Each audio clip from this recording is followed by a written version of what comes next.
Dollar, dollar, dollar. Dirt and money, no soul.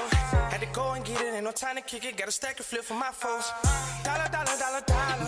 Please tell me you can hear me. Don't turn your back and don't neglect me. Just let me know if you need me. Dollar, dollar, dollar, dollar. Let me watch out for my partners. Keep my money long, get my team strong. Let me run away from my problems. Yep, what's good, original crew, man? We're back. We had another round of missing 411, where people go missing for unknown reason. Some come back, some never come back.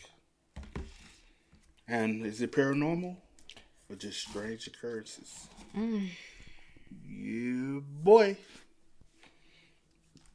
But today we got 4 kids vanished from locked cars.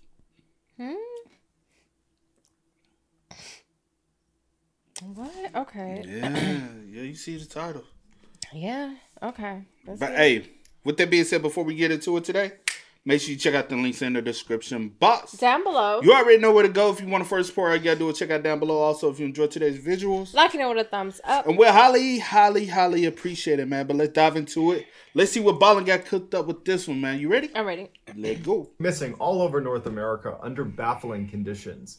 In some cases, there are people where someone's looking right at them, they turn around, and then, moments later, they're gone. Or in some cases, people will go missing and then are found again in locations that are impossible to get to. And so one man named David Politis, who's a former police detective, began investigating these very strange disappearances because nobody else was. And he started compiling what he was finding in an absolutely fascinating book series called Missing 411. And so as I read through all of his books, I've begun pulling some of the more interesting cases that he details and highlighting them on this channel. Today, I'm going to focus on 4 instances of kids going missing after being in locked vehicles. But before we get into today's stories, if you're a fan of the strange, dark, and mysterious delivered in story format, then you've come to the right channel because that's all I do and I upload 3, 4, even 5 times every week. If that's of interest to you, please throw the like button into the bottomless pit near Ellensburg, Washington, and also subscribe to this channel and turn on all notifications so you don't miss any of my weekly uploads. All right, let's get into today's stories.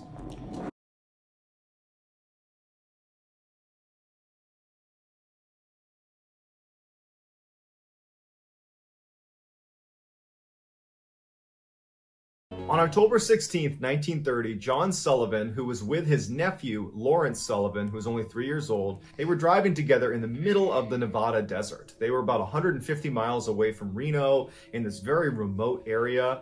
John was a gold prospector and he was heading to an area that he wanted to scout out and see if it was a proper place to prospect for gold. This area, the roads didn't even go to it. You had to drive down this road where it just kind of dead ends in the middle of the desert, right near this huge steep mountain range, at which point you needed to park your car, get out, and then walk over this hill right in front of where the road ends. And it was going to be over that hill looking down into this valley where John wanted to prospect. So he drives down the road, he parks the car, and he turns to Lawrence and he says, "Hey, I'm going to go over this hill for a minute and check the area out. I'll be back in just a couple of minutes. Stay in here. Don't leave the car. I'll be right back." John gets out, he locks the car, he walks up to the top of the hill, and he turns around, looks at Lawrence, and waves at him. Lawrence looks up at his uncle and he waves back and he's smiling. So clear interaction. Lawrence knows where John is and where John's going. John can clearly see Lawrence. There's no one in the area too. I'm talking, this is remote as remote can be.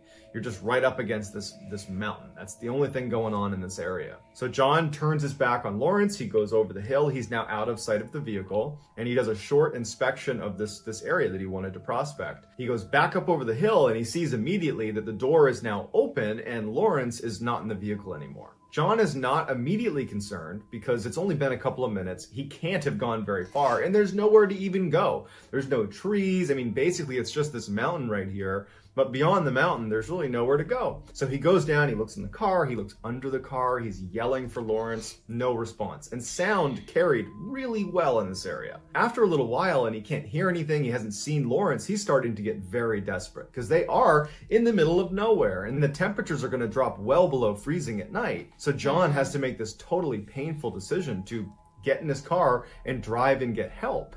And so he leaves Lawrence because he can't find him. He gets help. The sheriff comes out there and they start this massive search for this child. This whole time, John is convinced someone had to abduct him because Lawrence knew where John was. If he was to get out of the vehicle, let's say, he would have walked over the hill to where John was. John was just on the other side of the hill.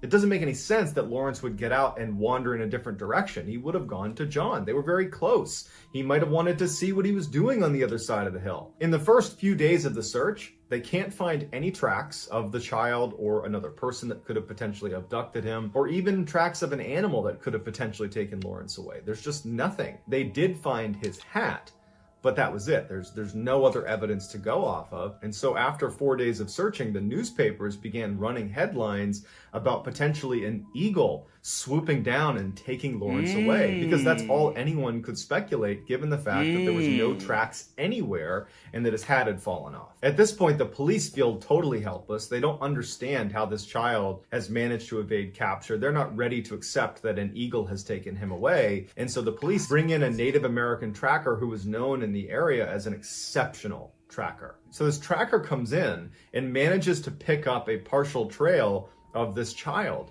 And he starts following it, and they get 7 miles away from where this boy went missing. And the tracker begins going up the side of this cliff. They have to actually bring in climbing equipment to get up this cliff. They go 1,400 feet up this cliff. So over 400 meters, they're going up this sheer cliff with climbing equipment. And they get all the way up there, and there's this one little shelf, this one little rocky shelf that this tracker has brought them to. And sure enough, on this shelf is Lawrence, and he's more or less unharmed. He's sleeping, but he's on this little shelf. He's tucked up against this tree. But interestingly, the tree had this bough that was fairly elastic, and it had clearly been placed over his neck, basically trapping him tight up against the mountain. It was like he had fallen into a trap, because the police said that had he moved suddenly, he would have broken his neck the way he was positioned. So the police carefully undo the branch, and they bring the boy down, which was a total task considering how far up they were. Right. And he's unharmed. He's a couple scratches on his face, but that's about it. They have no idea how he, one, got 7 miles away and then over 400 meters up a sheer cliff, so 1,400 feet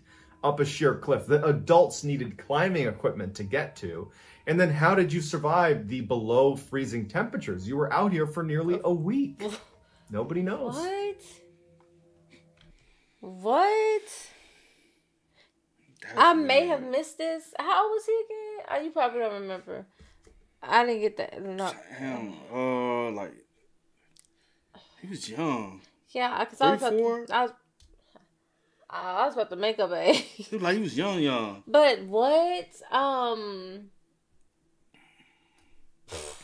I say this. I think toddler age. I'll say that. I think he's toddler age. Yeah, I really have no question. I mean, no. I really don't have a clue. Yeah, that's what I'm trying to. I'm speechless because I'm like, what? That's basically what it is. Because I'm like, one, how this child that adults need equipment that they're tied to get up to. This child is up there, trapped, unharmed for almost a week. Bigfoot? I have no. I also wonder, like, what made him get out the car.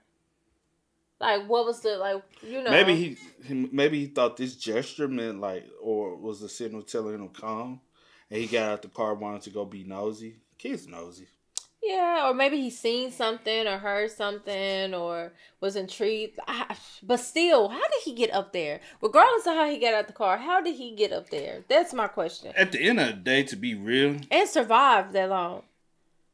I don't got no question. Good thing he survived. That's the only thing. Baby, that's a good thing. That's the only thing that's like, I'm just glad he's I am glad he survived, but I still do wonder how he got up there. But I'm really grateful he survived.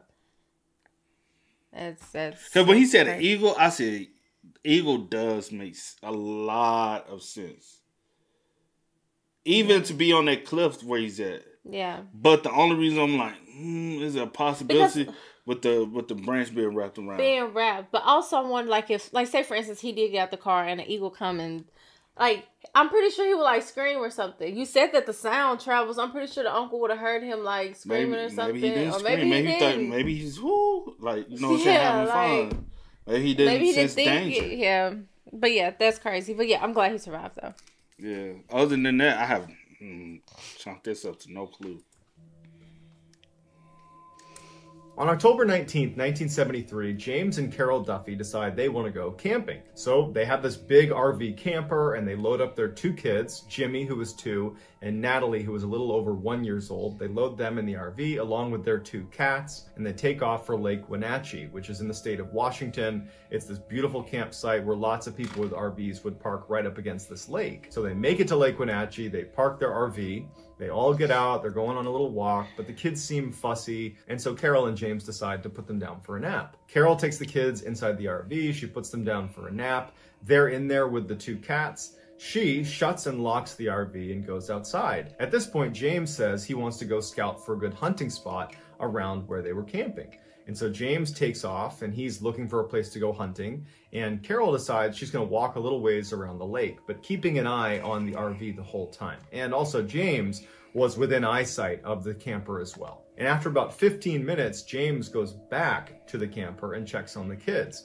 Carol would say she saw James doing that and kind of looked over to get the thumbs up from James to make sure the kids are okay. James goes in, the kids are sleeping, the cats are sleeping. James comes out of the camper, he shuts and locks it. He turns and he sees Carol. She's about 100 meters away, so a little over 300 feet away. He gives her a thumbs up and then actually walks over to her. So he's gonna go walk around with his wife now. So he makes it over to Carol and they're walking a little bit farther away. So they're still only about 150 meters away from their camper when they hear a scream coming from their camper. When they both turned around, there was a big tree kind of obscuring their view to the camper. So they kind of ran back on the path to get a better look at their camper. And all they can see is the door to the camper is now open. So the 2 of them sprint over to the camper. James gets there first, he goes inside, and his son, Jimmy, is gone. Their youngest child, Natalie, was still sleeping, and their 2 cats were still sleeping. Remember, Carol and James were on the other side of this lake about 100 meters away when they heard this screech coming from the RV. It seems odd that the cats and Natalie wouldn't wake up to that, but they didn't.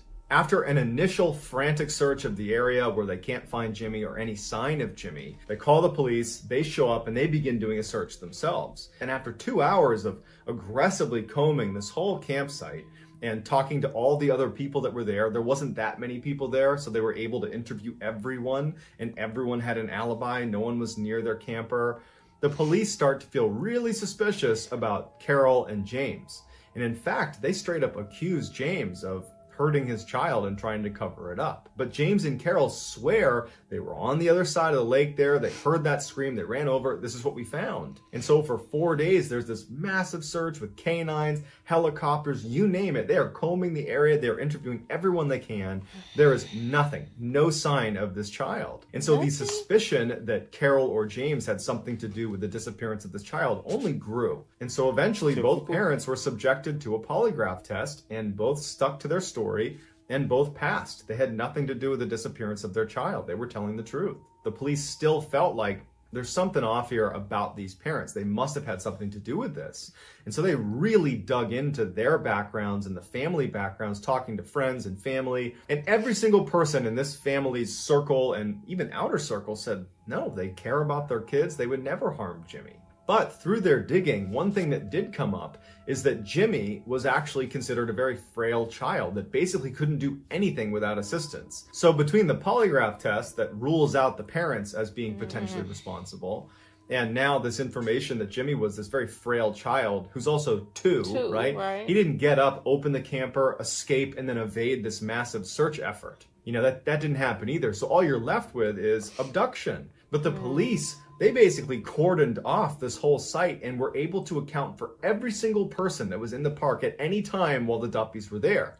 And every single person had an alibi and completely checked out. Eventually, the search for Jimmy was terminated, and to this day, almost 50 years later, we still have no idea what happened to Jimmy, where he went, and how he got there.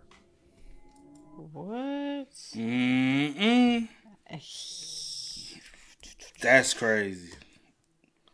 Is it, let me ask you this. Do you think it's a possibility that your parents had something to do with it?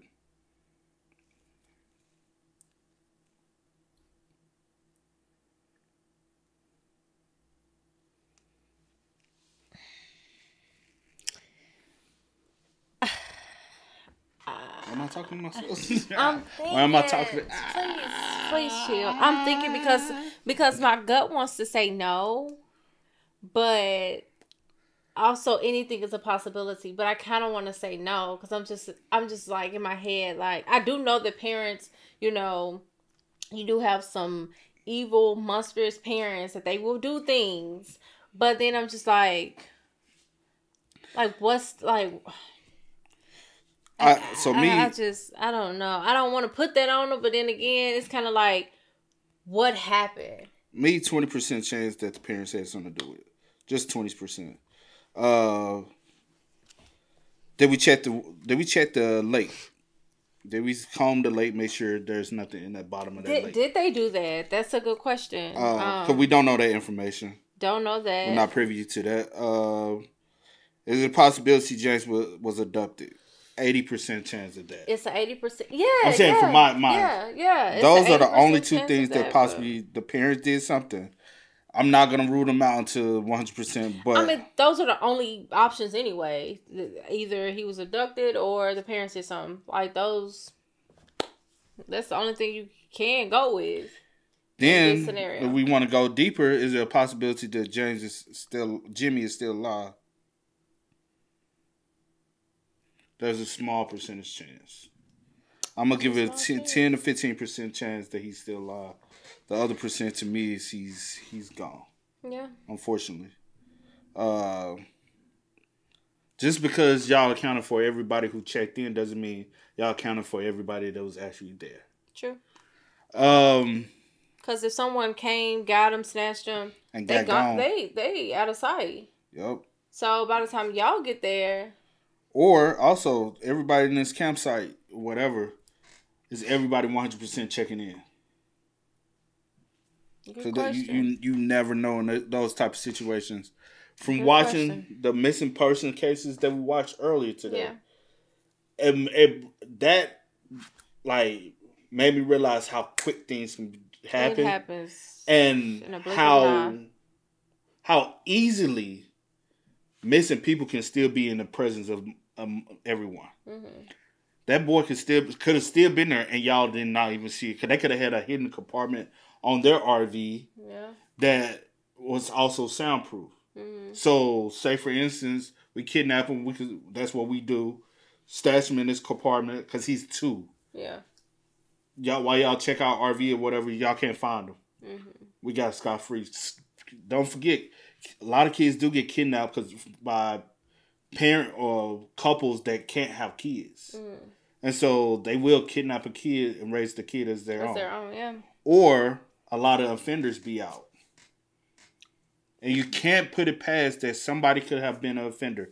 From our 10 missing person cases that we watched earlier. Mm-hmm. And it really opened my eyes that these people be free for so long. Yep. And got away with it. So, but also parents do be involved in a lot of this stuff too. A lot of things. I won't rule anything out until if he was found or whether it was unfortunately deceased or alive. I'm not ruling anything out. Also, if he's still alive, he don't even know that he was kidnapped. Because you remember that other one on the missing person? She was gone. Her parents got killed there. And she was 1, mm-hmm. but she was raised by a whole nother group of people. And nobody knew. No one knew. So. She looked like she was like in her 50s, maybe. Yeah, she was older. Late 40s, early 50s. And just finding out that. So, yeah. So, anything is possible. So, my thing is. You can rule out animal attack. Anything when it got something to do with an animal. Either the whole thing was a setup by the parents, or you really didn't lock that door when you thought you had locked that door. And somebody had been watching y'all that whole time anyway. Yep. Because my thing is, the only reason why I'm like, you leave 2 newborns alone like that? And even though people don't feel as though, oh, they were just 300 feet away. That's still quite a distance away. Yeah, and y'all said y'all was in a blind spot when y'all heard the cries out for help. Yeah. I'm like, but if I'm in a blind spot, then I'm not keeping my eyes on it at all times. Okay. And then what position were you on with the camper? Were you on the back side of the camper, or were you on the front side where the door is? Like, are you actively seeing the door just in case somebody opens the door? Yeah. Or are you on the back side? Because if I'm on the back side and I can't see the door, I can't see who opens if somebody just, you know? Facts. So, Late at night on March 26th, 1962, the Crawford family, who lived in Tennessee, noticed their 1-year-old was sick. So they March what? 1962, but I didn't get the... 26. Late at night on March 26th, 1962, the Crawford family, who lived in Tennessee, noticed their 1-year-old was sick, so they wanted to take her to the doctor's office. Mr. and Mrs. Crawford hop in the car with their 1-year-old, and they bring along their 3-year-old named Faye. They drive to the doctor's office. Turns out the 1-year-old's going to be just fine. They give the kid some medication. They head back to their house, and when they pull into the driveway, Mr. and Mrs. Crawford turn around. The 1-year-old is awake, but the 3-year-old, Faye, is fast asleep. So the parents look at each other and they say, okay, we'll get the baby inside. We'll give Faye a couple more minutes to sleep inside the car, and then we'll come out and we'll get her. So Mr. and Mrs. Crawford carefully get the 1-year-old out without waking Faye up. They shut the door, they lock it, the windows are up. They go into the house, they put their 1-year-old down, and literally maybe a couple of minutes goes by. They come out and the doors are still shut, but Faye is gone. Now, because the vehicle was still shut, they're thinking, oh, she must have gotten out of her seat and maybe is tucked under the seats. So they run over and they look inside, and Faye's nowhere to be found. She's not in the vehicle. So the vehicle itself had only 2 doors. There was 2 rows of seating, but only 2 doors. If you were in the back seat, like Faye was, you would need to push down, fold down one of the 2 front seats and then open that door to get out. But both door handles on the inside were broken off. They did not work. You would have to manually roll down a window and then reach outside the car and use the outside door handle to open either door. So the parents are looking at the vehicle, and the doors are shut, the windows are up, everything is still locked. And while it is possible that Faye could have, in theory, got out of her car seat, folded down one of the 2 front seats, rolled down a window, reached out, opened the door, got outside, rolled the window back up, pushed the lockdown manually, and then shut the door again, that is possible. It's extremely unlikely. And she had never done that. She'd never even gotten her own seat undone, let alone that complicated maneuver of getting out and reshutting the door and locking it. So obviously the police are called, they show up, they're searching the area, they can't find this child, and then it starts to snow and the temperatures start to drop. So the police and volunteers stay out all night. There is no sign of this child, and the Crawfords are bracing for the worst. The next day around 11 a.m., 3 miles away from where Faye went missing, she walks onto the property of someone's house. She was barefoot, but she was more or less okay. Obviously the parents are elated. They're so happy their daughter's okay. Now, normally when somebody goes missing, the investigation stays open until they're discovered. If they're discovered alive, even if the circumstances are really weird, because they're alive, it more or less ends the investigation, because what are you looking for at this point? They're found, they're alive, everything's okay. It's rare that an investigation would continue after they've been found. And in this case, the police left the investigation open because they couldn't understand how Faye could have gotten out of that vehicle, considering how difficult that would have been. And how did she get 3 miles away in less than 12 hours in the middle of the night walking through a forest? Not to mention, historically, kids are creatures of habit. If they're missing and they're in the middle of the woods, but it's nighttime, they don't just keep walking. They lay down and they go to sleep. And then when the sun comes up, they get up and then they keep moving. So for her to have gone 3 air miles from where she went missing to this farmstead, that means she did not lay down and go to sleep. She kept walking all through the night. So none of it added up. And then when they asked Faye what happened, she would just smile and laugh. That's all they could ever get out of this child. So despite leaving the investigation open, no one ever came to any sort of conclusion about how she got out of that car and how she covered that distance or why. It's just a big mystery, like all of these missing 411 cases. I wish I knew where at in Tennessee. Then I could really, you know what I'm saying? You trying to look it up, ain't you? I'm just curious. I would like to know. What's her last name? You got it? I said you got it? Her last name? Faye Crawford. Where'd she go missing? I know it's in Tennessee. Oh. I'm saying like what city, county? If it's anywhere middle or West Tennessee, I can most definitely. Not East Tennessee might be a little difficult. Maybe a little different, yeah. A little difficult for me to like really like guess or make it. Let me see if I can find something. Let me see. Sorry, y'all.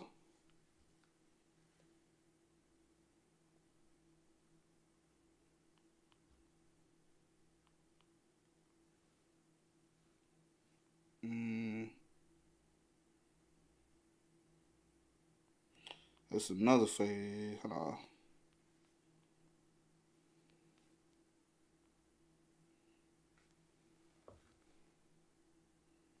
I don't know.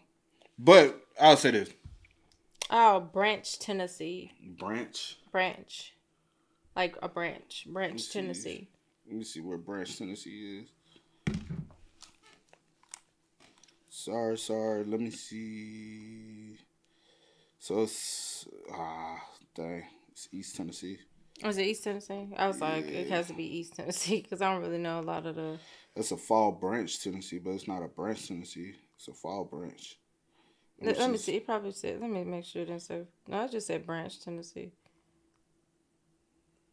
Which is. But yeah, sorry, y'all. Far about Kingsport and Johnson. Oh City. no, Fall Branch. My bad. It's separated. It's Fall Branch, Tennessee. So it's by Johnson City, Elizabethton, and Kingsport, Bristol. Oh, okay. That northeast. That area. Okay. Northeast, Tennessee. Yeah. So, but I'm gonna still put it like this: a dust. She was kidnapped, but whoever the kidnapper is didn't do any harm and let her go. Maybe presence of police startled. I was gonna say that.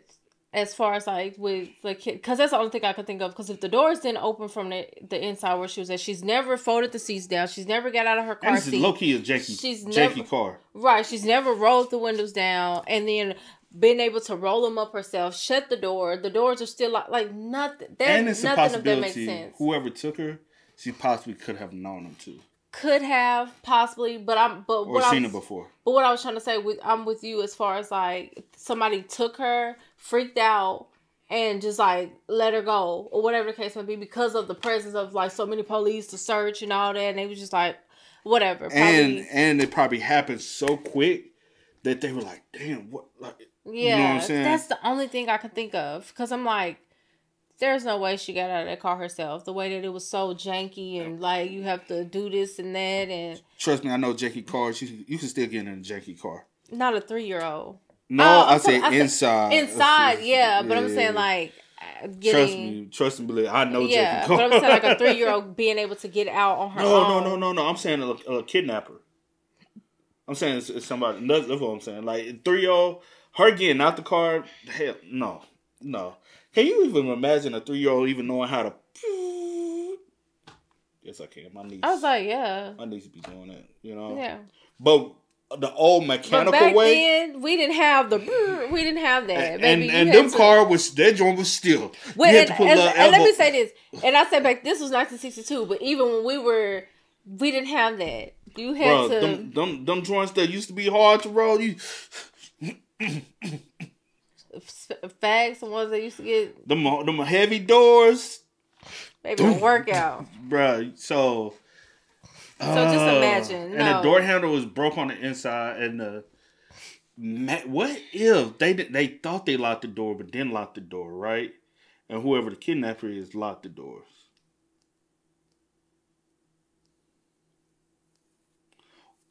Y'all shut the door. Also, could the parents be involved?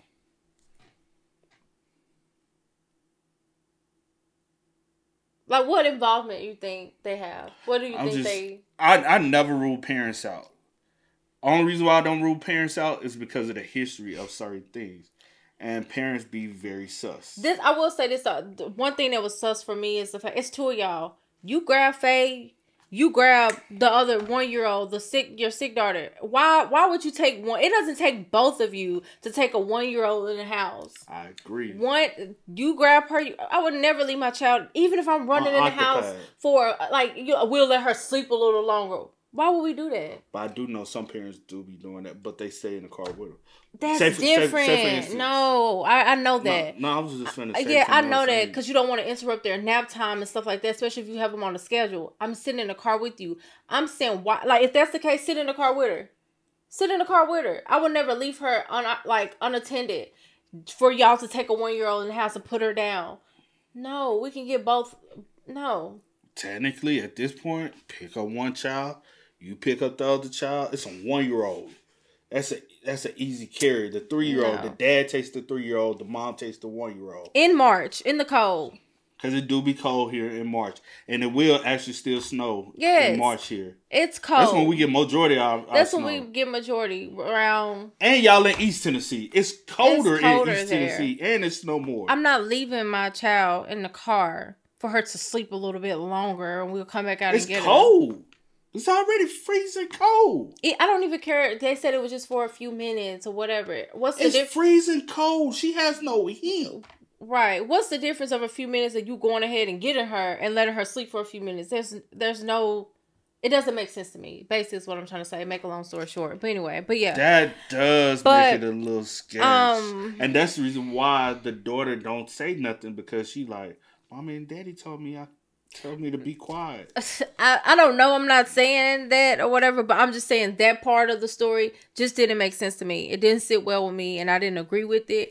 But to just man. Because even the situation we did with Nick Crowley, where they said that the daughter had ran away, but come to find out the father had did something to her. Yeah. Because you remember she was doing YouTube, she was uploading. Oh yeah. The father had buried her in the backyard. Yeah, I remember that. Once you start paying attention to way more stories and getting like real details about certain things, nothing will blow. Like, you have to really look at everything. Either she was abducted, but the parents are very sketchy with this situation. And sometimes, my mind doesn't want to go there because I just couldn't fathom someone doing that to their own child. But we have so many, we have plethora of stories. Like I have an article that comes to my phone just about every day of a parent doing something to their child, and it's just mind blowing. So I can't put anything past people. But I will hope that that's not the case. I will hope, but you never know. But you never know. Let's go. In 2001, Paul Wayment was 37 years old. He was a construction worker living in Salt Lake City, and he was about to get divorced for the second time. In his first marriage, after the divorce, he got sole custody of their 4 children. He was a great father. The judge saw it that way and said the kids were better off with him. And following this second divorce, he would file for sole custody of the child that they had together, who was a little boy, 2 years old, named Gage, and he would win. So Paul is a single father of 5 children. Gage was a lot younger than the other 4 kids, and so he kind of became Paul's little buddy and went everywhere with Paul. They were very, very close. On October 25th, 2001, Paul takes Gage, puts him in the back of his truck, he buckles him into his car seat, and the two of them head off to this area where Paul would hunt for deer. It was actually a private deer hunting area that was totally enclosed by a fence. Now, in order to access this private area, you needed to be a member, and Paul was a member, and once you become a member, they give you a gate code. And so Paul and Gage drive up, he gets to the gate, he punches in the code, he opens up the gate, the two of them drive in. He said he shuts the gate and locks it, and the two of them head up this path to this area where he planned to look for some deer. When he parked the car, he saw that Gage was passed out in his car seat and just did not look like he was going to be psyched to get out and go look for deer. Paul thinks about it for a minute and he decides, you know what, I'm going to leave Gage in the back seat. I'll just shut and lock the car. He's warm, he's taken care of. I'm going to go spend just a couple of minutes looking for deer and then I'll come back and I'll get him. So he hops out, he locks the car, and he walks a little ways away from the truck where it's still right behind him, but a couple of other hunters that were on this area, they saw Paul, they flagged him down, and they started talking. He gets preoccupied, and after 30 minutes or so, he realizes he needs to go back and check on his son. And when he goes back up, the front door on Gage's side is open and Gage is gone. Paul runs up to the vehicle. He can't believe that Gage is gone. Paul screams for the other hunters to come over and help him. He's like, I can't find my son. They start looking in the area, and apparently Paul was so grief-stricken, he began vomiting. He was totally hysterical, and he kept saying, it's my fault. It's my fault. I left him here. Police show up, and this massive search is launched. But you got to remember that this is a gated-in area. Everything is locked. You need to have a code to get in here. And the only people that apparently were on this site at the time were the other hunters that Paul was talking to. And so obviously that casts a huge spotlight on those hunters and Paul being responsible for whatever's happened to Gage. But initially they just focus on looking for this child. And after a little bit of searching, and there's absolutely no sign of this kid, they do turn on Paul. He's like, you know what? If anything happened to my son, it's my fault. I left him in the vehicle. It's my fault. Like, he's not being defensive at all. He is 100% saying, it's my fault, I did this. He's not saying, I harmed my child, but he's taking full responsibility for whatever's happened. And the police pick up on that, and they're like, you know what, I think he's telling the truth. And he's also saying that he was with those other hunters, and they're the only other ones here. So for 4 days, this massive search is launched all over this hunting area, even beyond the hunting area, and there's no sign of this child. He's just gone. And so they terminate the search, but Paul's church offered to send another 150 volunteers to continue the search. And one of those volunteers was a man by the name of James Wilkes. He was an avid outdoorsman, and he brought along his dog, Dino. And over the course of this search, James and his dog actually get lost, which David Paulides says is very rare. There's so many people doing the search at one time, it would be hard to get lost, but it does happen. What? And so James and his dog wind up miles away from where they were supposed to be searching. They don't know where they are, they're lost. And so that night, the temperatures are dropping, it's snowing, and James and his dog ended up getting under a tree, in this little pocket under a tree, and they huddled together all night. And James said it was one of the worst nights of his life. He didn't sleep much, but at some point in the morning when the sun started to come up, he was happy to be alive. You know, he didn't die of hypothermia.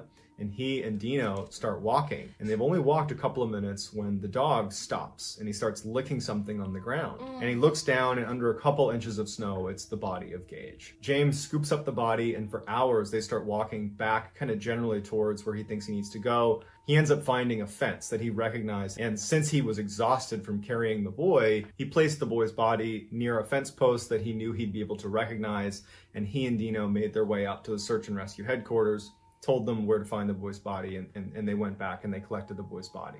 Now, because James is the one to find the boy, they immediately had to treat him like a suspect. They polygraphed him because you found the boy, no one else has found him, you're ways away from the search. But he passed his polygraph. James would say to police that when he found the body, there were all these tracks around the body. They looked like canine tracks, but they weren't Dino's, and he knows they weren't Dino's because he was holding onto Dino all night, and he hadn't been in this particular area the night before. So investigators are like, if there were other canine tracks all over that area, it means, one, we searched it, but if we searched it, why didn't they pick up on the boy, who they're trained to smell? Or what animal was this? Did it have anything to do with why Gage is here in the first place? After the autopsy, it was determined that Gage died from hypothermia. His father was absolutely devastated. You know, he spent all this time at the site where his body was found. He created a shrine for his son. He was known to spend hours in his vehicle trying to figure out how his son got out of his seat and then made his way out that front door, something he had never seen his son do. He was just totally devastated, and he was ultimately charged with negligent homicide, and he pled guilty to it and was given 30 days in jail, but before his sentence was carried out, he took his own life. So like all cases that David Paulides covers in the Missing 411 series, we're left with a lot of questions, and unfortunately they may never get answered. But that doesn't stop us from speculating, so please go in the comments and give me your best theory as to what's going on. How are these kids getting outside of these vehicles and winding up in places that seem impossible to get to? Not only will I respond to all the early commenters,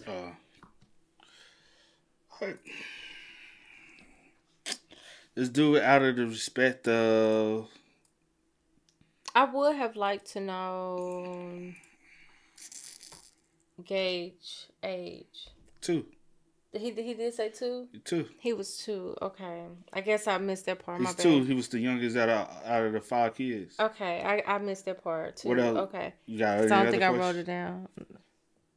No. I'm saying that I could be able to like. Because the reason why I wanted to know, because I'm like, you get out the car. Because I'm like getting out the car seat, getting out the door. Nope. I'm trying to think of how maybe this 2001 how child safety lock. I'm trying to. That would have been great. 2001. Especially if you're going to leave him in there while you go hunt for deer, whatever. I'm just trying to think of how my nieces and nephew was at the age of 2. What were they doing at 2? Not getting out of the car. Out of a truck at that. And wandering off. Nobody see you? Nah. But I don't want to. Oh man, that's. I don't want to say anything or put anything. You know what I'm saying? RIP to the father. So I'm gonna just bow. Yeah, and RIP to Gage because I'm really my mind is just really trying to figure out how a 2-year-old get out the car and whatever. I don't know. I'm just trying to. I don't know what 2-year-olds be doing. Like, I'm really trying to figure out how he got out that car and wandered off that far. And no one, like, it just doesn't. How long was, I just wonder how long was Paul at the site before the other hunters got there? Were they already there? Did they come after you? I do wonder that, but RIP. I just know he was with the hunters. Talking for about 30 minutes. Yeah, I know that much. But we don't know your arrival time. We don't. Yeah.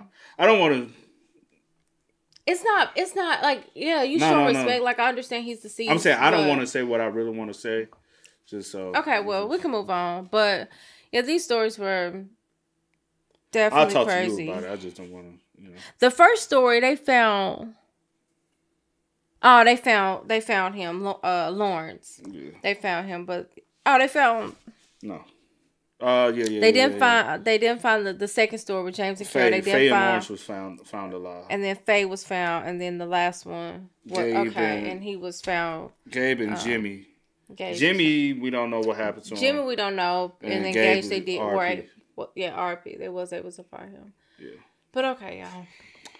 Man, y'all spin us up. Y'all let us know y'all thoughts about it for us in the comment section down below.